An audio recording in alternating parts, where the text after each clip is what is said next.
Les événements récents parlent de paix au Moyen-Orient, mais une prophétie biblique garantit le contraire. Découvrez les alliances spécifiques qui seront impliquées dans la guerre qui s'en vient au Moyen-Orient, maintenant sur la clé de David avec Gérald Fleury. Bonjour à tous. Il y a eu beaucoup de célébrations cette semaine, surtout à la Maison-Blanche, à cause de la paix au Moyen-Orient, comme le président l'a appelé. Mais cela mènera-t-il vraiment la paix? Eh bien, nous devons y réfléchir parce qu'il y a beaucoup de violence au Moyen-Orient en ce moment. Mais à la Maison-Blanche, ils ont signé ce qu'ils appellent les accords d'Abraham. Cette paix entre les Émirats arabes unis, le Bahreïn et la nation d'Israël au Moyen-Orient. Et ils célébraient partout dans ces nations et en Israël, et tout était décoré avec les drapeaux des États-Unis, des deux nations arabes, celui d'Israël, et l'hymne national d'Israël fut joué dans ces deux nations arabes, et tous célébraient en quelque sorte la paix au Moyen-Orient. La paix au Moyen-Orient. Monsieur Trump a dit « Nous sommes ici pour changer le cours de l'histoire. C'est l'aube d'un nouveau Moyen-Orient. » Mais est-ce le cas? Mais l'est-ce vraiment? Monsieur Netanyahou a dit « Ce jour est un pivot dans l'histoire. » Un pivot de l'histoire? Une nouvelle aube de paix, a-t-il déclaré, et une paix que nous allons faire durer. Mais selon la prophétie biblique, elle ne durera pas, et je veux dire beaucoup de prophéties bibliques. Et nous voulons tous la paix, nous ferions tous n'importe quoi pour avoir la paix. Mais je veux vous montrer un grand défaut dans ce plan de paix. Ils l'appellent les accords d'Abraham. Ils utilisent le nom d'Abraham qui est tiré tout droit de la Bible. Mais il faudra prendre beaucoup plus que le nom d'Abraham pour amener la paix au Moyen-Orient. Il faudra vivre le mode de vie d'Abraham pour ramener la paix et la façon dont il a cherché la paix à maintes et maintes reprises. Donc il parle de paix israélo-arabe pour tout le monde, pour tous au Moyen-Orient. Maintenant, tout cela ressemble à un moment rempli d'espoir et nous sommes certainement tous à la recherche d'espoir. Les Juifs prient pour la paix depuis des milliers d'années, mais ils n'ont jamais eu une paix réelle, et M. Netanyahou a parlé d'espoir pour tous les enfants d'Abraham, c'est-à-dire le fils Isaac et le fils Ismaël. Les Arabes descendent de cet homme. Et il parlait du prix de la guerre et de la façon dont son frère fut tué à Entebbe. Alors il cherche les bénédictions de la paix, et pourquoi ne le ferait-il pas? Monsieur Netanyahou a même mentionné un psaume où il est dit « Puisse Dieu bénir son peuple avec la paix ». Eh bien oui, puisse Dieu bénir son peuple avec la paix, mais nous tournons-nous vers Dieu pour cette paix? Nous tournons-nous vers Dieu pour nous assurer d'avoir cette paix, et avons-nous la foi d'Abraham qui est appelé le Père des croyants? Nous tournons-nous vers Dieu pour cette paix? Eh bien, nous devons y réfléchir parce que je vais vous dire, il y a une paix et il y a un espoir, 1 million de fois plus grand que ce dont il parle. Il y en a vraiment. Parce que tous ces événements, je veux dire chacun d'entre eux, sont directement liés au second avènement de Jésus-Christ. Maintenant, cela va sembler légèrement bizarre pour certaines personnes, mais il y a beaucoup de prophètes dans la Bible qui vous le montreront et vous le prouveront. Nous vous le prouvons directement à partir de votre propre Bible. La prophétie biblique parle des Arabes modérés qui vont s'assembler dans une certaine unité, mais croiriez-vous que ce ne sera pas avec les États-Unis et ce n'est même pas avec la petite nation appelée Israël aujourd'hui? qui n'est qu'une partie d'Israël. Je vais vous dire ceci, d'ici 10 ans, nous verrons la paix mondiale et la prospérité et la joie. Nous les verrons. Mais cette paix ne viendra pas par des hommes. Dieu dit dans Ésaïe 33 et verset 7, « Les messagers de paix pleurent amèrement. » Chacun d'entre eux, c'est une déclaration générale simplement. Croyons-nous Dieu? Savons-nous vraiment comment amener la paix et procédons-nous de la bonne manière? Ésaïe 59, verset 8 dit « Ils ne connaissent pas le chemin de la paix ». C'est simplement une déclaration générale pour toute notre histoire. Nous ne connaissons pas le chemin de la paix, seul Dieu le connaît. Et est-ce que ce nouvel accord de paix qu'il signe, ou ces accords, se tournent-ils vraiment vers Dieu, ou est-ce seulement des hommes faisant confiance à des hommes? Maintenant, cela n'apporte que des malédictions, dit Jérémie 17, verset 5. Mais ici, nous parlons au sujet des fils d'Abraham, cherchant la paix de Dieu comme Abraham la cherchait. C'est vraiment de cela dont nous devrions parler. Mais il parle de l'homme, mais il ne parle pas de la façon dont il cherchait la paix. Et il l'a fait en cherchant la paix de Dieu et en allant vers Dieu et en ayant la foi en Dieu, à un tel point qu'il accepta même d'offrir son fils unique, Isaac. C'est le seul fils appelé à recevoir toutes ces bénédictions d'Abraham, jusqu'à celles qui mènent au temps de la fin. Mais il a également promis de nombreuses bénédictions à Ismaël et aux Arabes aussi. Vous devez lire à ce sujet Romains 4 et versets 19 à 22, au sujet du Père des croyants et comment ils faisaient confiance à Dieu.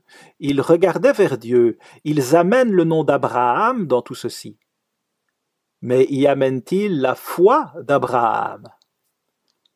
Regardent-ils vers Dieu pour la paix? Et nous avons besoin d'aide parce qu'ils sont désespérés pour la paix au Moyen-Orient.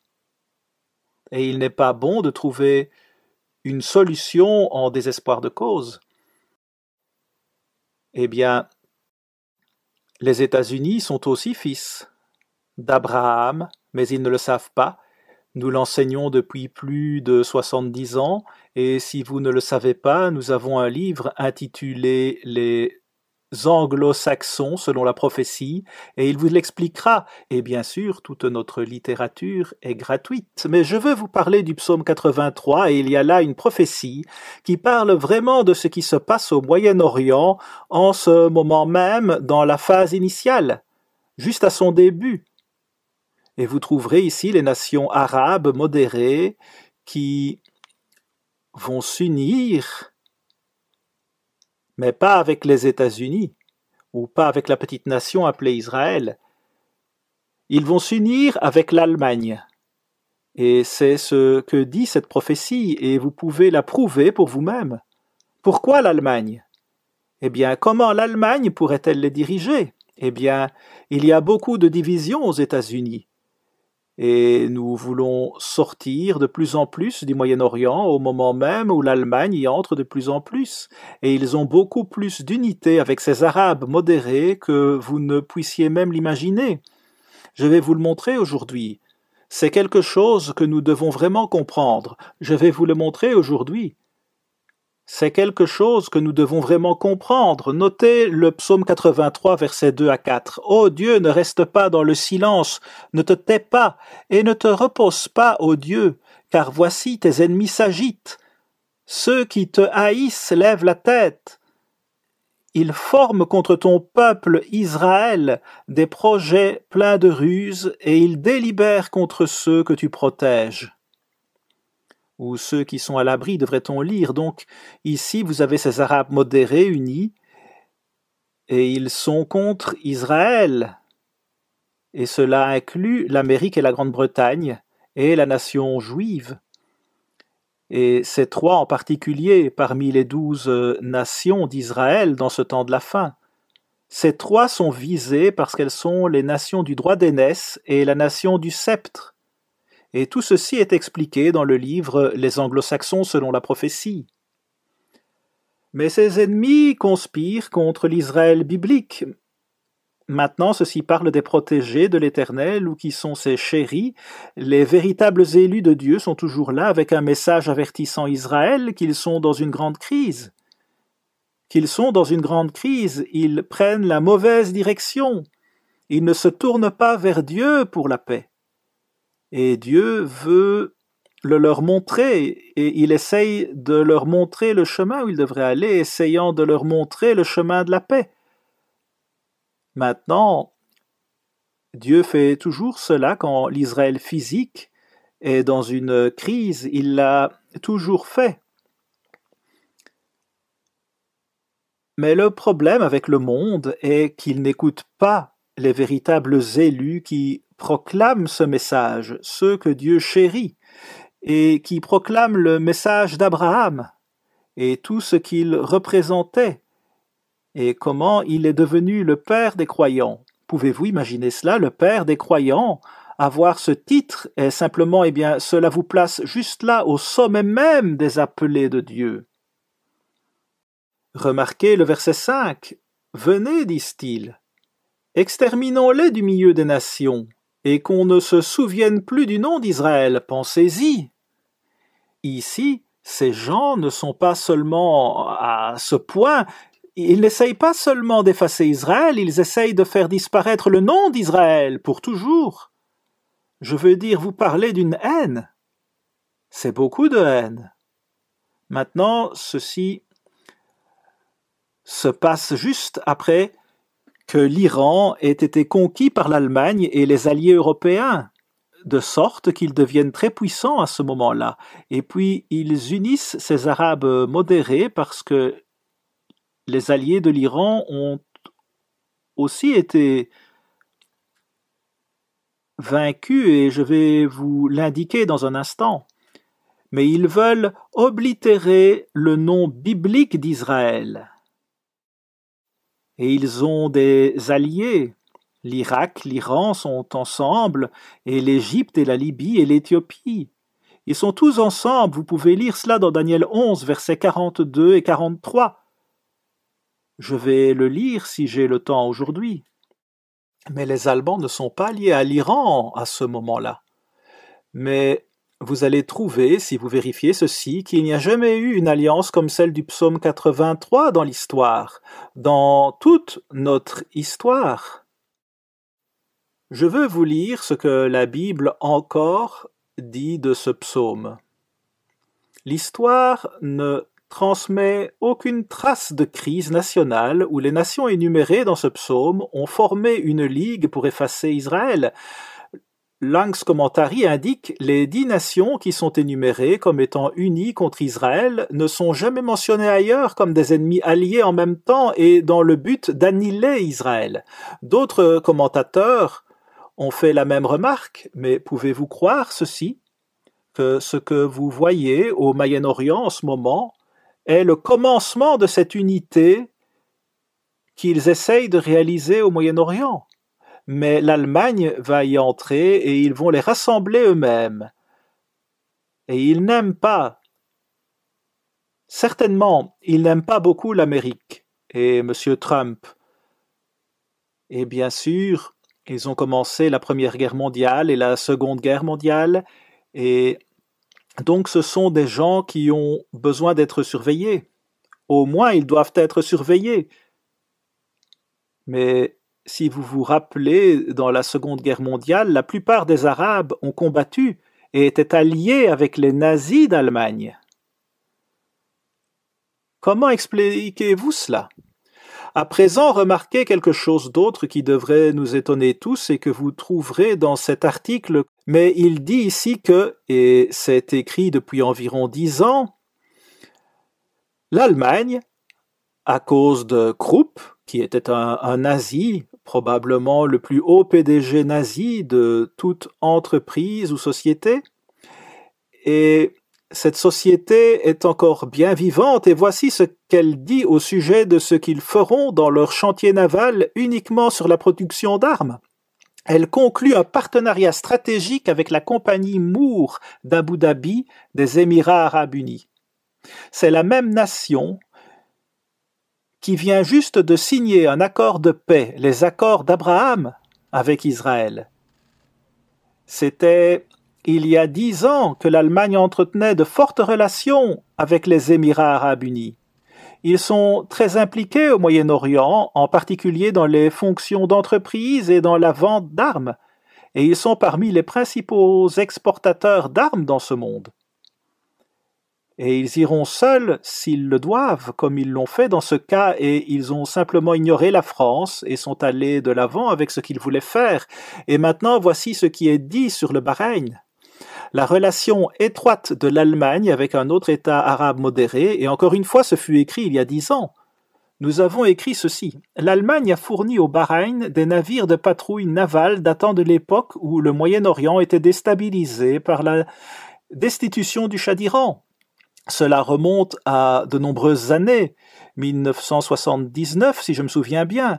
Plus récemment, les exportations d'armes allemandes vers Bahreïn ont été intensifiées, en particulier les armes de type traditionnel utilisées pour mettre fin à une insurrection. Donc, ils leur ont fourni des armes et ils sont très proches d'eux. Et ils ont une certaine alliance. N'est-ce pas plutôt choquant? Ces deux nations qui ont signé les accords d'Abraham avec Israël ont une très forte relation avec l'Allemagne. Et je vais vous le montrer.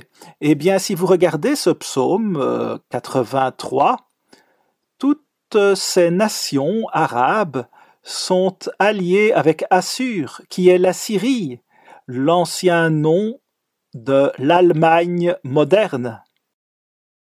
L'Allemagne est alliée avec tous ces Arabes, pas avec l'Amérique et pas avec la petite nation des Juifs du Moyen-Orient.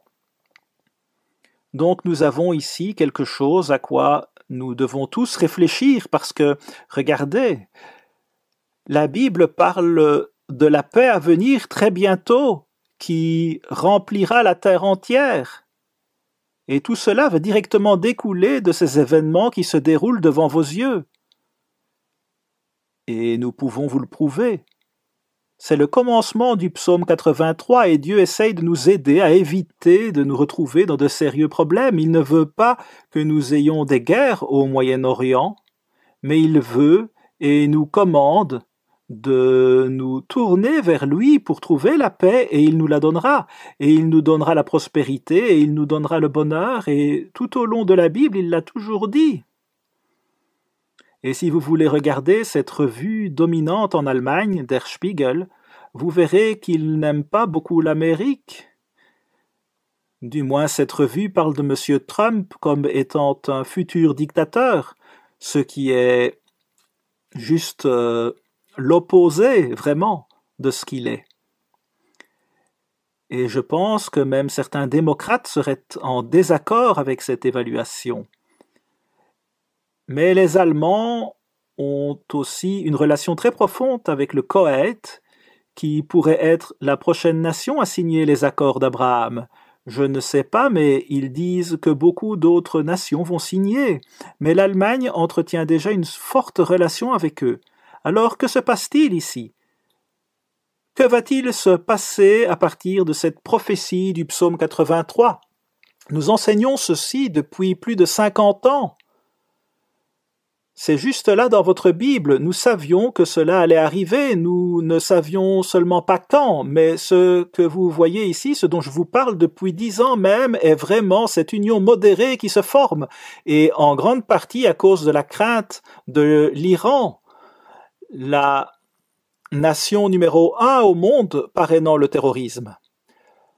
Notez Daniel 11, verset 40.